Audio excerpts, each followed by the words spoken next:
Good morning. Good morning. It's good to see you all here today. You too. So, have you ever felt overwhelmed by what you don't know? Every morning, right? Yeah. You ever feel like you'd like to do something, but you just don't have the skill or the talent to do it? Maybe you're thinking about serving the Lord, and you're thinking to yourself, man, if I could just do this, then I could be useful for God. Or maybe you might think, if I went into the mission field, and did something great, then I would be of value to God. If I could just do these things or this avenue, choose this path. If I could do that, then I would have value to God. Sometimes I think we go through life with the feeling of, if I'm not a hand or a foot, then I have no value. Or if I'm not an eye or a mouth, then I have no value. That comes from the New Testament, but he's talking about how we are all the body of Christ. Each one of us has different gifts, different talents. He says that some are given to be teachers, some prophets, some different things, whatever it is. We all have different gifts that God gives us. When you think about that, you feel like sometimes, well, I wish I could do that. I wish I could do this. What happens when we don't use what God's given us? What happens when we don't capitalize on the talents, the skills that He's gifted us with? Fall off track. When we lose that, we fall off track. Yeah. Moses was in a similar situation.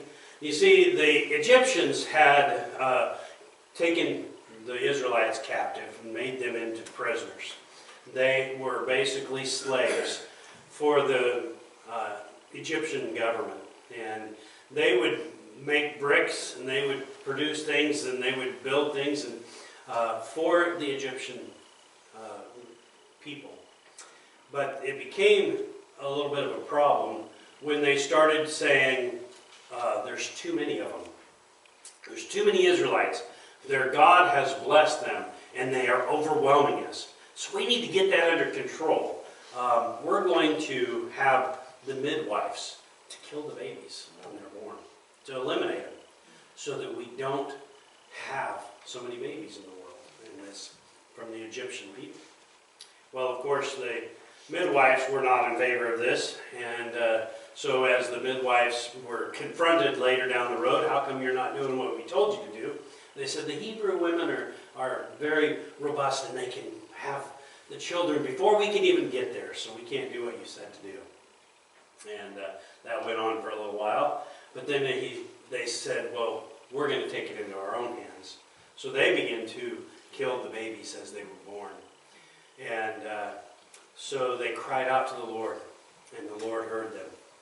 Now, meanwhile, Moses had left Egypt and went out into the desert and was tending the sheep of his now father-in-law. And he's tending the sheep and taking care of them.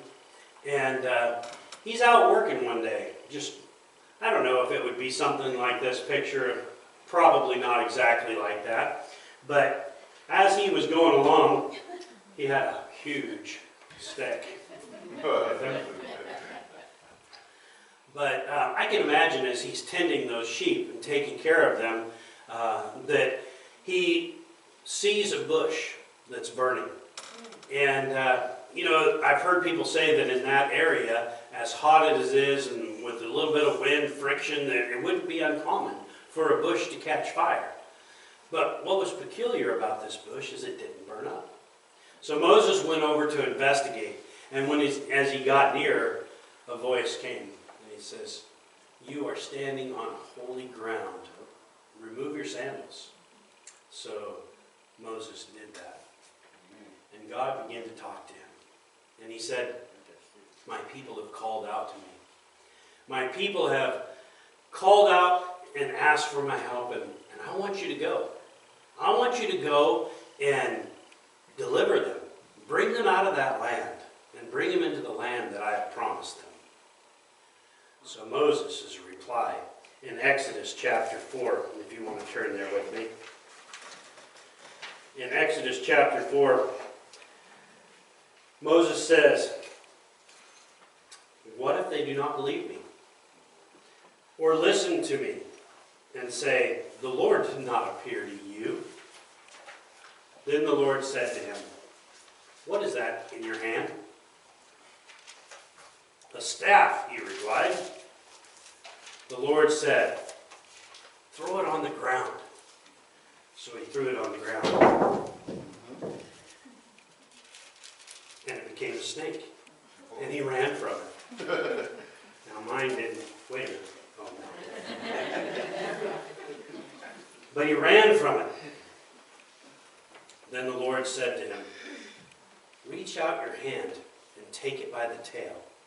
So Moses reached out and took a hold of the staff, or the snake, and it turned back into a staff in his hand. "This," said the Lord, "is so that they may believe that the Lord, the God of their father, the God of Abraham, the God of Isaac, and the God of Jacob, has appeared to you." Then the Lord said, "Put your hand inside your cloak." So Moses put his hand in his cloak. And when he took it out, it was leprous, like snow. For those of you that are not familiar with leprosy, what leprosy was a deterioration of the skin. Apparently they would lose feeling in their skin, and so they would begin to do things, and they would bruise themselves or damage the skin.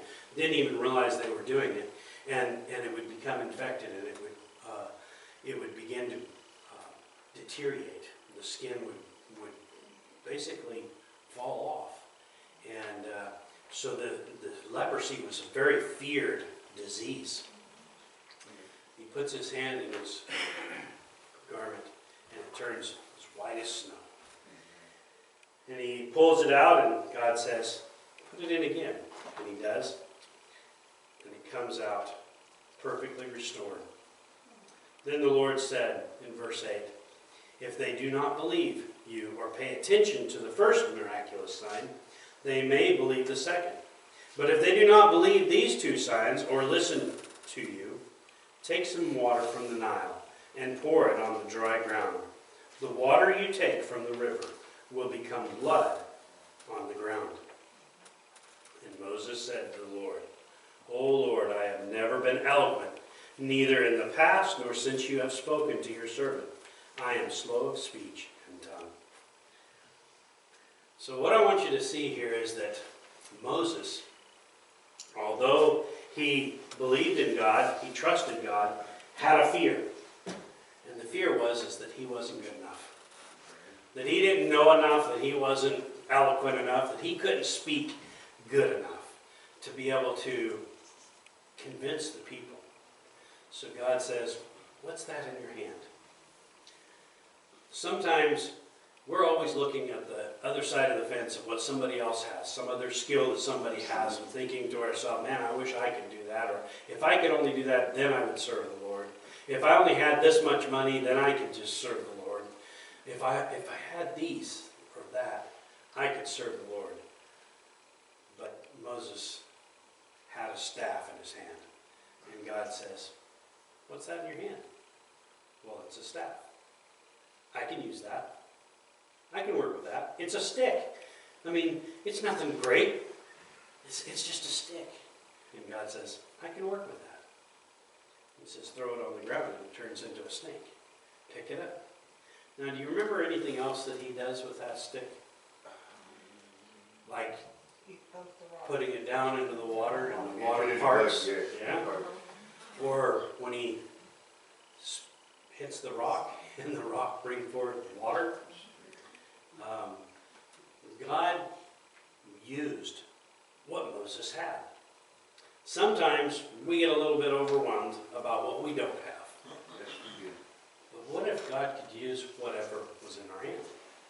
What if he could do with us like he did Moses and allow us to be able to help someone else?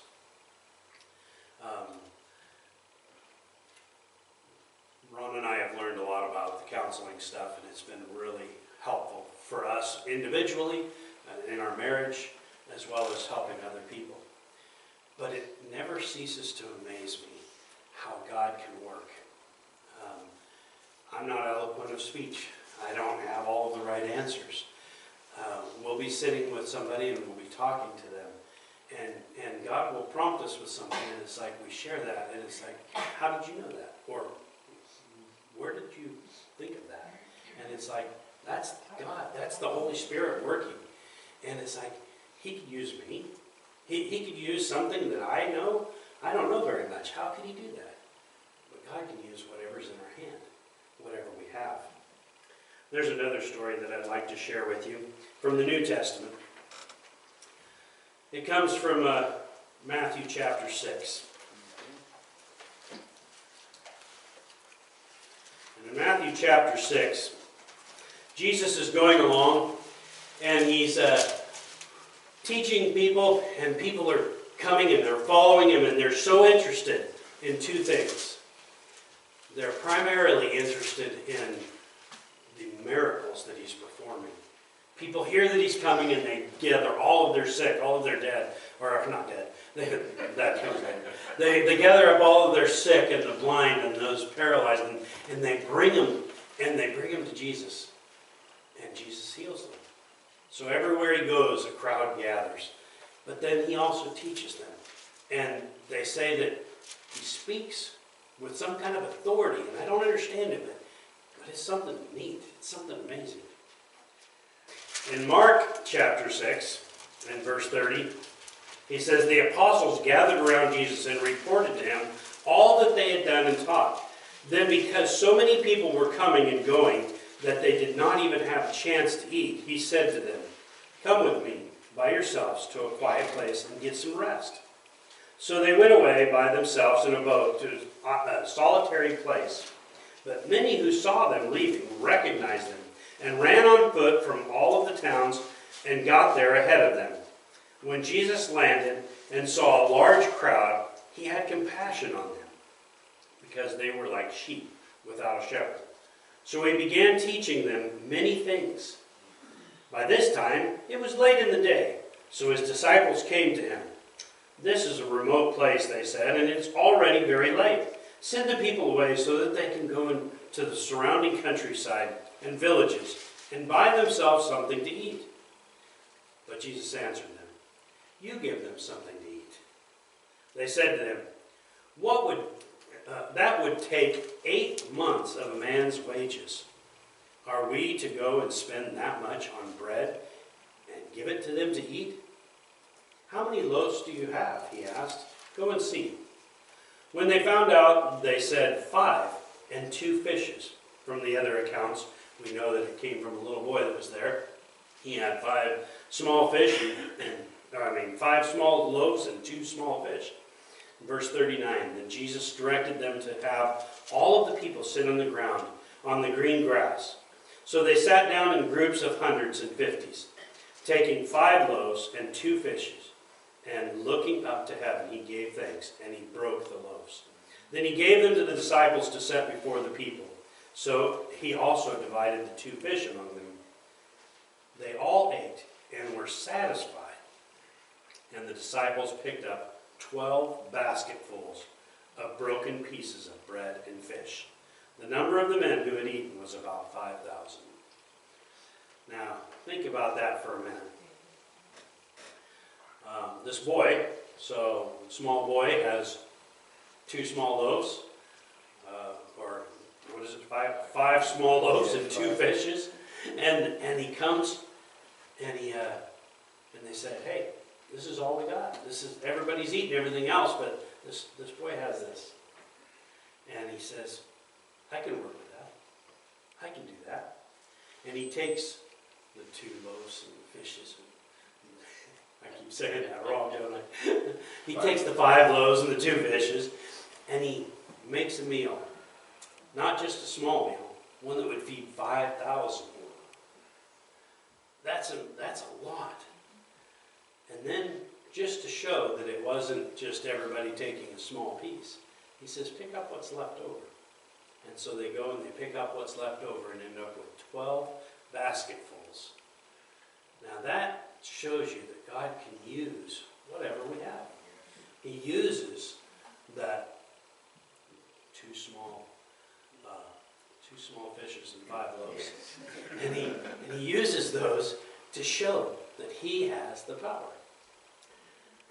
There's another story that comes from 2 Kings. And in 2 Kings, there is a hard time going on, and people are running out of food. So, in chapter 4 of 2 Kings, there is a widow lady who has taken care of her 2 sons and fed them and taken care of them, but now, as a widow, she has no way of providing for her sons. And so Elisha comes to town, and it says in verse 1, "The wife of a man from the company of the prophets cried out to Elisha, 'Your servant, my husband, is dead, and you know that he revered the Lord. But now his creditor is coming to take my 2 boys as his slaves.' Elisha replied to her, 'How can I help you? Tell me, what do you have in your house?' 'Your servant has nothing there at all,' she exclaimed, 'except a little bit of oil.' Elisha said, 'Go around and ask all of your neighbors for empty jars. Don't ask for just a few. Then go inside and shut the door behind you and your sons. Pour oil into all of the jars, and as each is filled, put it to one side.' She left him and afterward shut the door behind her and her sons. They brought the jars to her, and she kept pouring. When all of the jars were full, she said to her son, 'Bring me another.' But he replied, 'There is not a jar left.' Then the oil stopped flowing. Amen. She went and told the man of God, and he said, 'Go sell the oil and pay your debts. You and your sons can live on what is left.'" Once again, God says, "What do you have?" "I don't have anything. I have nothing left except for a little bit of oil." He says, "Let me show you what I can do with a little bit of oil." And he takes and he reproduces it, and it becomes many jars of oil that she can sell enough to support her family. These stories are just a few stories. There's a whole Bible full of them, of how God works with what little we have.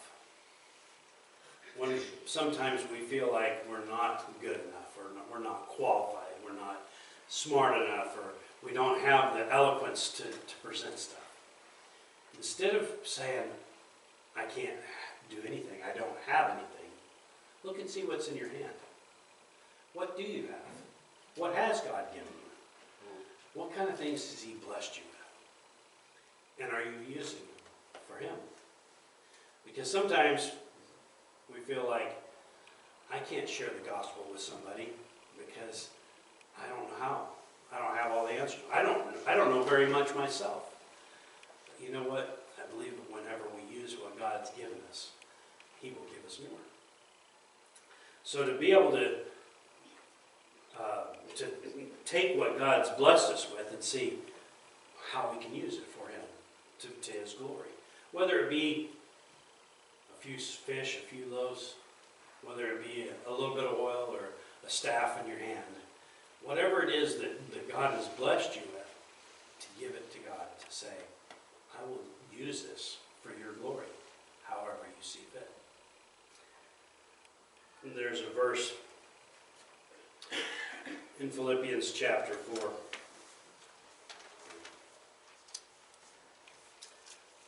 Flip there.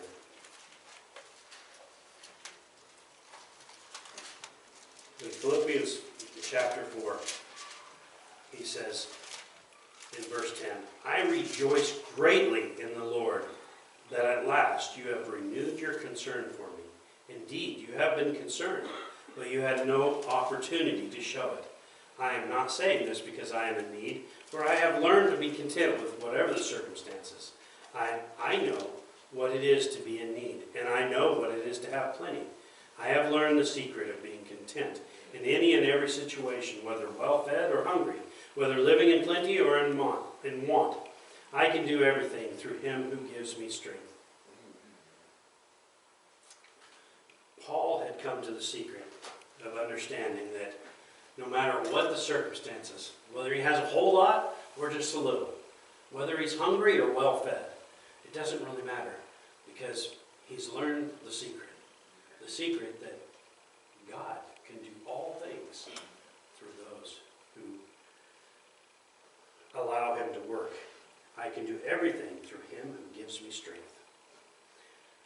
God has given us so many blessings. And here in America, we don't usually have the problems that they might in third world countries where they don't know where their next meal is coming from. And that's actually the subject matter that Paul is dealing with here, is that they're taking up a collection to help someone that's in need. And so he's saying, use what you got. It's not for me. I'm not calling it for me. He says, I want you to use what God has given you to bless others. So whether we are in plenty or in need, to be able to look around and see, what do we have? How can we use what God's given us to bring glory and honor to him, to be able to help those who are in need, those who are hurting, maybe those who are dealing with hard times themselves. When we look at these stories and many more, and we can see that God can use whatever he has given us, then the ball is in our court to just do what we have, use what we have, give what he's given us, so that we can be a blessing to others. And my encouragement to you today is to think about where you're at. What do you have in your hand? Just think about that for just a moment. Just ask yourself, what does God bless me with? How can I use that for his glory? To be able to think about those things and to realize that he is a God of love, and he is also a God of miracles. And I don't think we often realize that those miracles are true today as well. They may be a different kind of miracle. My staff didn't turn into a snake, as you noticed. It would be nice. I was very thankful for that. But